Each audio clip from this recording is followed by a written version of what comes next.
Attitude like a young O'Shea with an AK. Okay, don't you tell these motherfuckers that my name is O'Shea. It's the Nation of Podcation Daily Podcast. I'm O'Shea. Make sure you guys hit that like and subscribe button. Also, make sure you follow me on Instagram at @thereal_OBarberbrand and at Nation of Podcation on Instagram and TikTok. Hip-hop superstar Beanie Sigel talks about the time him and Cameron came face to face and things started to get heated between the two of them. Now, as we all know, Beanie Sigel and Cameron were part of the infamous Rockefeller class, that 99 through 2004, 2005 era Rockefeller, where Rockefeller was on top. There was no better record label. They had all the groups. They had the groups from Philly. They had the groups from Harlem. They had Chicago. They had New York, Brooklyn. They had the entire hip-hop game on lock in the late 90s and the early 2000s.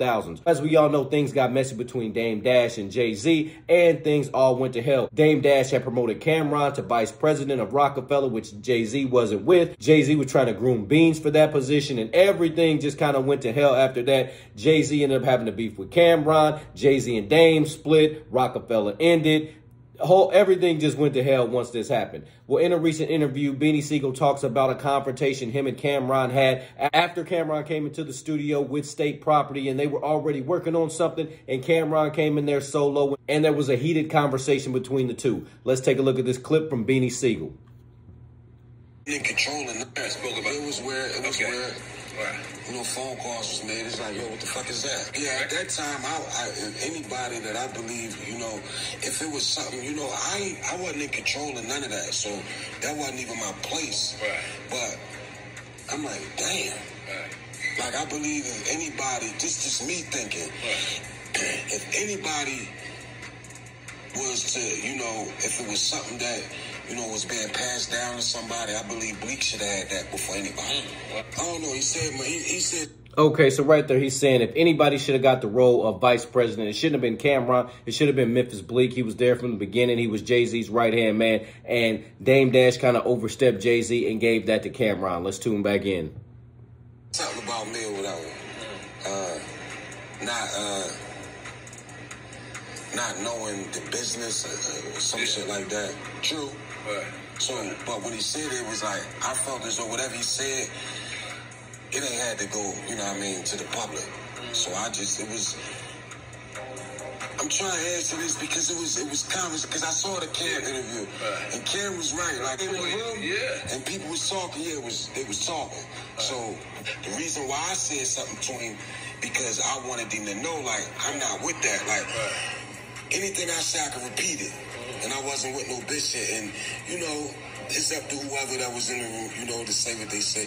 Nobody said. All right, so right there you hear Beanie says when Cameron came around, there was some conversations going on around him, and he pulled Cameron to the side to say, yeah, we can have that conversation. I can say what I said about you in front of your face like I did behind your back. It ain't no BITCH stuff going on here. Let's tune back in. So it's like, ain't nobody gonna say nothing. So, you know, I'm still... I'm a soldier. Yeah, yes. You know what I'm saying? The Broad Street Bully is back. If you put it in that, like, you know what I mean, I follow orders.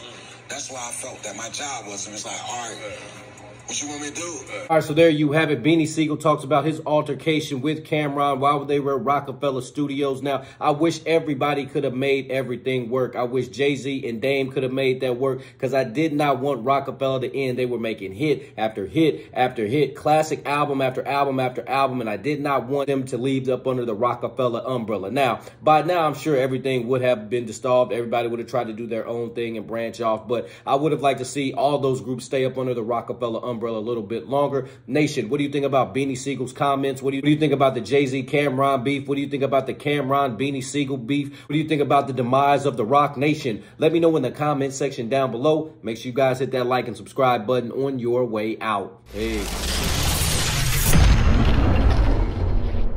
O'Shea and I have been kicking it strong for a minute now. O'Shea doesn't drink. He doesn't smoke. O'Shea is a professional model. Attitude like a young O'Shea with an AK. Okay, don't you tell these motherfuckers that my name is O'Shea.